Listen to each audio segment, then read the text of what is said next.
Hi, I'm Chris. I'm the founder of Foxley Consulting. Our mission is to focus on the individuals within organisations and develop their skills in order to benefit everybody in the business. The topic of this video is to talk about numeracy as a capability within commercial excellence. Many people take numeracy for granted. They think about it as being simply the ability to do a deal which is worthwhile. But at Foxley Consulting, we've identified a number of layers that structure the success of numeracy as a capability.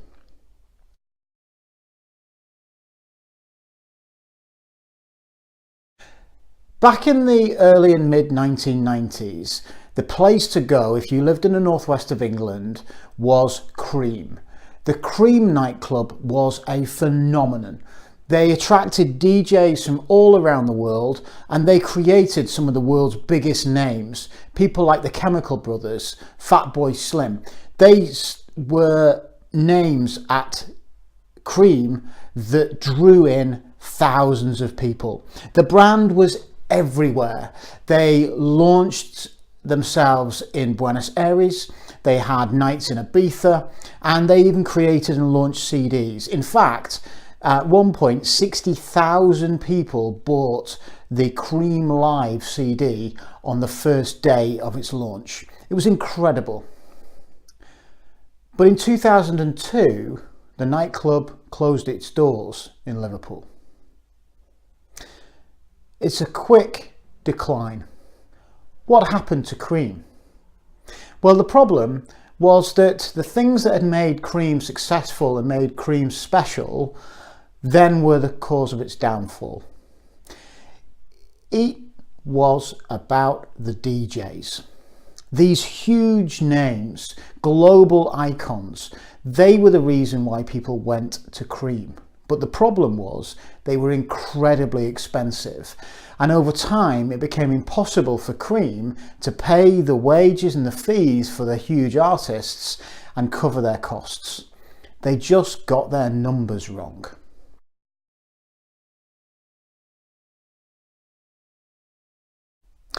This is a common challenge in many organisations. Commercial people are generally focused on the top line of their business. They're focused on winning new business, increasing volumes, and they don't think about the costs that they're incurring. And that plays a role in a number of ways. When they're structuring the deals, quite often they're prepared to give away things, investments, and spend money because it's what the customer wants. I've seen joint business plans for retail customers where there's almost no money made at all. People are prepared to do a number of promotions across the year and investments, and the margin just isn't there to cover the costs. It's a big problem.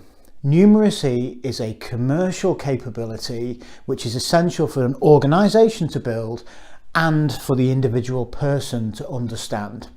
If you're the individual person, what does numeracy mean to you?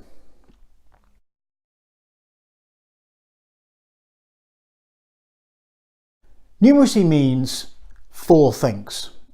The first thing it means is that you understand the value of the thing that you are trying to succeed in winning versus the cost of getting there. It's the simple mathematics. Am I getting more than I'm spending? And understanding that as the deal unfolds, as you invest more and more into that relationship, is it still worthwhile doing? The second thing about numeracy is to understand various priorities.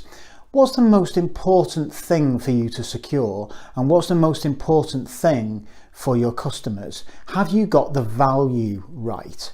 If you refer back to what happened at the Cream nightclub, the value in what the customer wanted was the big names. The problem was, over time, that value changed. They were able to go to other nightclubs in other cities and get top quality DJs and good music for less money than they could spend on a ticket for Cream. The value had shifted. So have you understood what value is, what your priorities are, and how it changes over time with regard to what the customer really wants? The third thing about numeracy is to understand that some things have intangible values. The concept of a brand, an association, a reputation, those are intangible values, and they could be very, very important to your deal. Don't underestimate them. Don't forget about how you might make somebody look by the relationship that you have and the deal that you do. Don't always focus on the cost of things. Think about potentially what it could mean for somebody and therefore build it into the value of that relationship. The third thing to think about with regard to value is to add conditions to your deal such that you don't give away things unless it's worthwhile for you. A common way of doing this is to add trigger points into the relationship such that you've got to hit certain targets. For example, Cream Nightclub could have paid their DJs based upon the success of the nights that they were involved in. I've no idea how they structured their relationship, but perhaps the DJ had it in their interest to attract more people or to make that evening a success that might have shared some of the risk of performance, because essentially you want to share risk of performance with somebody by adding in those conditions. And the final thing you need to think about is to bespoke the agreement, to understand the people that you're dealing with, to understand what their needs are. Don't feel that you have a generic deal that you offer to everybody and that's the way that you do business. People are personal and they want to have a deal that feels like something that is theirs, that they own. At Cream Nightclub, one of the things that made it a success in the initial early days was word of mouth and reputation. It was passed on like a secret. Those people owned that brand. It was theirs. As it grew more corporate and more successful, they lost their ownership. It no longer felt personal to people, and therefore they didn't have the same level of loyalty.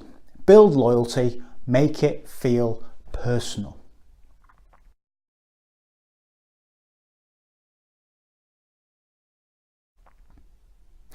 At Foxley Consulting, we have a whole range of commercial skills and commercial disciplines that we teach to businesses and to individuals. If you want to download our free app, visit the website and download the app, where you can get access to a whole load of resources. And you can also subscribe and develop your own personal learning journey. Otherwise, feel free to contact us and I'd love to build a program just for you.